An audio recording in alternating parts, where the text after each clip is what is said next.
Hello everyone, welcome to the Om Namah Shivaya education hub. जैसे कि आपको पता है, हमने स्टार्ट की हुई है DSSB TGT नेचुरल साइंस की प्लेलिस्ट, मतलब वीडियो सीरीज स्टार्ट की हुई है, जिसमें हमने न्यूली एडिड टॉपिक्स के ऊपर 1 बाय 1 लेक्चर्स कवर कर रहे हैं। वेक्टर डिसीजेज़ के ऊपर हमने काफ़ी वीडियोस डाल दी हुई हैं। उसके अलावा हमने सेरिकल्चर पूरा का पूरा कवर कर लिया हुआ है। Side by side animal diversity and applied zoology, ये दोनों सीरीज़ चल रही हैं। अप्लाइड जोलॉजी में होस्ट पैरासाइट हमने कर लिया हुआ है, रिकेट्स हमने कर लिया हुआ है, एपिडर्मेथोलॉजी ऑफ डिसीज़ भी हमने कर ली हुई हैं। आज की वीडियो में हम स्पायरोकेट्स के ऊपर कवर करेंगे। होप आपकी वीडियो आज की बहुत अच्छी लगेगी। आपका सारा टॉपिक इसी वीडियो में कवर हो जाएगा स्पायरोकेट्स के ऊपर। बस आपसे जो मेरे को चाहिए वो ये है, इस वीडियो को दबा के शेयर करो। जितना ज़्यादा शेयर कर सकते हो उतना ज़्यादा शेयर करो, ताकि हर किसी को इस वीडियो का हेल्प मिले, सबको फ़ायदा हो इस वीडियो से। अब हम स्टार्ट करते हैं, टाइम वेस्ट ना करते हो स्पायरोकेट्स के ऊपर। स्पायरोकेट्स क्या हैं? They are the bacteria, they are distinguished by their spiral shape. ये क्यों अलग है बाकी बैक्टीरिया से? बिकॉज इनकी शेप कैसी है? स्पायरल शेप है। उसके अलावा मोटिलिटी, इनके पास मूव करने की अच्छी डिस्टिंक्टिव प्रॉपर्टी है जो बाकी बैक्टीरिया से अलग है। As they are the members of the phylum spirochetes, ये किसके मेंबर्स हैं? फाइलम स्पायरोकेट्स के मेंबर हैं। और किसके लिए जाने जाते हैं? Pathogenicity in humans and animals. उसके अलावा फिगर ध्यान से देखोगे तो आपको पता लगेगा, इनकी शेप इधर से देख सकते हो आप, स्पाइरल शेप है। एक्सियल फिलामेंट्स होते हैं जो इनकी मूवमेंट है, कॉर्क स्क्रू मूवमेंट है, और मूव हमेशा फॉरवर्ड को मूव करते हैं। इसके अलावा इनमें आउटर मेम्ब्रेन है, सेल मेम्ब्रेन है, एंडोफ्लैजिला रोटेट है, एक्सियल फिलामेंट है। ये सारा कुछ इनमें देखने को मिलता है। नेक्स्ट आ जाओ कैरेक्टरिस्टिक्स। कैरेक्टरिस्टिक्स में हमने 3 पॉइंट्स डिस्कस करने हैं। एक इनकी शेप एंड स्ट्रक्चर के ऊपर, एक इनकी मोटिलिटी के ऊपर, और एक इनके सेलुलर फीचर्स के ऊपर। सबसे पहले आ जाओ shape and structure. Shape and structure में इनका शेप कैसी है? स्पाइरल और हेलिकल। कैसी शेप है? Spiral and helical. दूसरा, ये किस कैटेगरी में आते हैं? ग्राम नेगेटिव बैक्टीरिया की कैटेगरी में आते हैं। जिसने इससे पिछली वीडियोस देखी हुई हैं अप्लाइड जोलॉजी की, वो आराम से बता सकते हैं। एक और स्पीशीज़ हमने पढ़ी हैं जो ग्राम नेगेटिव बैक्टीरिया के अंदर आती है। कमेंट बॉक्स में आप मेरे को उस स्पीशीज़ का नेम बताओगे। नेक्स्ट पॉइंट में देखो, फ्लेक्सिबल सेल वॉल। जो इनकी सेल वॉल है वो कैसी होती है? फ्लेक्सिबल होती है। And they possess endoflagella. आप ये देख सकते हो स्पायरोकेट्स की फिगर। ये क्या है? स्पाइरल स्ट्रक्चर्स हैं इनमें। नेक्स्ट कैरेक्टरिस्टिक्स पे आ जाओ, दैट इज़ मोटिलिटी। जो मोटिलिटी है, ये इनकी मूवमेंट कैसी है? कॉर्क स्क्रू लाइक मूवमेंट है। इवन ये विस्कस इन्वायरमेंट में भी ईजिली मूव कर पाते हैं। ये इनके अंदर स्पेशल फीचर है। सेलुलर फीचर्स में आ जाओ तो lack of rigid cell wall. As हमने देखा था पिछले जो पार्ट मैंने डिस्कस किया था शेप एंड स्ट्रक्चर में, फ्लेक्सिबल सेल वॉल होती है, रिजिड सेल वॉल नहीं होती। उसके अलावा इनमें एक लेयर होती है, दैट इज़ पेप्टिडोग्लाइकन लेयर इनमें प्रेजेंट होती है। आउटर मेम्ब्रेन जो इनकी होती है उसमें 2 चीज़ें पाई जाती हैं, लिपोप्रोटीन्स एंड लिपोपॉलीसैकेराइड्स। ये दोनों चीज़ें पाई जाती हैं। उसके अलावा साइटोप्लाज्मिक मेम्ब्रेन पेप्टिडोग्लाइकन लेयर के नीचे देखने को मिलती है। नेक्स्ट आ जाओ क्लासिफिकेशन के ऊपर। हम क्लासिफिकेशन में सबसे पहले तो ऑर्डर आपको पता होना चाहिए। स्पायरोकैक्टिल्स ऑर्डर में से ये पाए जाते हैं। इनमें फैमिलीज 2 हैं, स्पायरोकैक्टिस एंड लिप्टोस्पायरोके। इसके अलावा एक और फैमिली देखने को मिल जाती है, वो भी आप पढ़ लो, दैट इज़ ब्रांची स्पायरोके।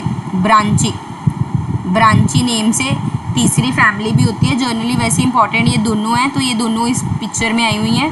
बाकी एक ब्रांची स्पायरे के फैमिली भी होती है। उसके आगे जेनेरा में आ जाओ। स्पायरोकैक्टे फैमिली में आपके कौन से जेनेरा आते हैं? बोरिलिया एंड ट्राइपेनोमा। और लेप्टोस्पायरे में कौन आते हैं? लेप्टोस्पायरा। ब्रांचियोस्पायरे में कौन आएंगे? ब्रांचियोस्पायरा। ये आपके देखने को मिलते हैं। नेक्स्ट आ जाओ, इसको और थोड़ा जूम करके अगर हम देखें तो सुपर किंगडम क्या है? आर्कीबैक्टीरिया। क्लास कौन सी है? स्पायरोकैक्टिल्स। फैमिली कौन सी पढ़ रहे हैं? स्पायरोकैक्टिस एंड लेप्टोस्पायरोके। उसके अंदर हमने जीनस देखे, ट्रैपेनोमा, बोरिला। वैसे ये दोनों होते हैं, बट कुछ में सर्पोलिना, ये वाले भी आपको जीनस देखने को मिलते हैं। स्पीशीज़ आ जाओ। स्पीशीज़ में ट्रैपोनिमा में हमारी बहुत स्पीशीज़ आते हैं, जैसे पैलिडियम, जिससे स्फाइलस डिसीज़ होती है। डेंटिकोला, मीडियम, ये सारी से पैराडोंटिसीज होती हैं। बाकी ये बोरिलिया में लाइम डिसीज़ देखने को मिलती है। रिपल्सिंग फीवर होता है। लेप्टोस्पाइरोके में हमें विल डिसीज देखने को मिलती हैं। वन बाय वन हम इसको डिस्कस करेंगे। बाकी अगर आप ये पिक्चर अपने माइंड में फिट कर लोगे तो आपको ये सारा टॉपिक क्लियर हो जाएगा। इस पिक्चर में सारी की सारा एक्सप्लेनेशन है, मतलब आपको जो लर्न करने वाले पॉइंट्स हैं वो सारे इस पिक्चर में है। अब आ जाओ क्लासिफिकेशन एंड टाइप्स में। हमने ऊपर देखा था ट्राइपनोमा, बोरिला एंड लेप्टोस्पाइरे। हम इसको ही वन बाय वन पढ़ेंगे। देखो सबसे पहला आ गया ट्रैपोनिमा। ट्रैपोनिमा का जो पॉजिटिव एजेंट है वो कौन है? सिफाइलिस। ये क्या है? एक ट्रांसमिटेड इन्फेक्शन है। उसके बाद डेंटाकोला किससे एसोसिएटेड है? Periodontal disease. याद रख लेना, डोंटल डॉन डेंटिकोला, ठीक है। बोरिलिया में हम दो चीज़ें पढ़ेंगे, बुर्गोडोफेरी जिससे लाइम डिसीज होती है, आप याद रख लेना लाइम बर्गर, बर्गर से याद रख लो लाइम बर्गोडीफेरी। ये किससे ट्रांसमिट होती है? Throat ticks. उसके अलावा रिलैप्सिंग फीवर के लिए करंटिस, करंट से याद रख लो, करंट से फीवर हो रहा है, करंटिस। लेप्टोस्पाइरा में लेप्टोस्पायरेसिस होती है जो कैसे स्प्रेड होती है? Through contaminated water and soil. Brachyspira में क्या होता है? स्वाइन डेंसिटी होती है। ये इंटेस्टिनल डिसीज़ है जो किस में देखी जाती है? जनरली पिग्स में देखी जाती है। होप आपको क्लासिफिकेशन एंड टाइप्स क्लियर हो गया होगा। नेक्स्ट हम आ जाते हैं पैथोजेनिसिटी एंड डिसीज़ के ऊपर। पैथोजेनिसिटी एंड डिसीज़ में देखो सबसे पहले हमने पढ़नी है सिफाइलिस डिसीज़। हमने देखा था पिक्चर में वो किसकी वजह से हो रही थी? ट्राइपनोमा पैलिडियम की वजह से, ठीक है। ये जो इन्फेक्शन डिसीज़ है 4 स्टेजेस में होती है, primary, secondary, latent and tertiary. अगर आप ध्यान से देखो तो प्राइमरी में जो आपकी डिसीज़ है वो कैंकरे है, सेकेंडरी में रैशेज आने लग जाते हैं और टर्शियरी में आपको कार्डियोवास्कुलर इश्यूज़ या न्यूरोलॉजिकल इश्यूज़ भी प्रॉब्लम क्रिएट हो जाती है। लाइम डिसीज़ आ जाओ। लाइम में हमने बर्गोडेफेरे पढ़ा था, बर्गर से पढ़ा था लाइम डिसीज़, तो बोरोलिया बर्गोडेफेरी, और किससे ट्रांसमिट होता है? टिक बाइट से होता है। इसमें जो सिम्टम्स हैं वो क्या है? Migraines, arthritis and neurological issues है। एक और चीज़ याद रख लेना, जो माइग्रेन्स है उसको ब्लू आई रैश भी बोल देते हैं। Erythema migraines blue eyes rash भी बोल देते हैं। उसके अलावा जॉइंट पेन्स भी इसमें सिम्टम्स देखने को मिलते हैं। उसके अलावा नेक्स्ट आ जाओ लेप्टोस्पायरोसिस। ये लेप्टोस्पायरा एंट्रोगेंस है। ये किसकी वजह से होता है? कंटेमिनेटेड वाटर और एनिमल यूरिन से। इसमें जो सिम्टम्स है वो फ्लू लाइक सिम्टम्स देखने को मिलते हैं और जो डिसीज़ है that is Weil's disease, Weil's disease. और कैसे सिम्टम्स होते हैं? फ्लू लाइक सिम्टम्स होते हैं। जॉन्डिस और रीनियल फेलियर के चांसेस भी रहते हैं। होप आपको इतना क्लियर हो गया होगा। इसी में ही सारा स्पाइरोकेट्स आपका कवर हो गया, इससे बाहर कुछ भी नहीं आएगा। अब हम MCQs लगा लेते हैं ताकि आपको ये पता लग जाए आपने जितना पढ़ा है वो आपको याद है या नहीं। सबसे पहला MCQ है, what shape of spirochaetes bacteria. कैसी शेप होती है स्पाइरोकेट्स बैक्टीरिया की? रोड शेप्ड है, स्फेरिकल है, स्पाइरल और हेलिकल है, या फिलामेंटस है? तो हमने देखा था कैसे हैं ये, स्पाइरल और हेलिकल है।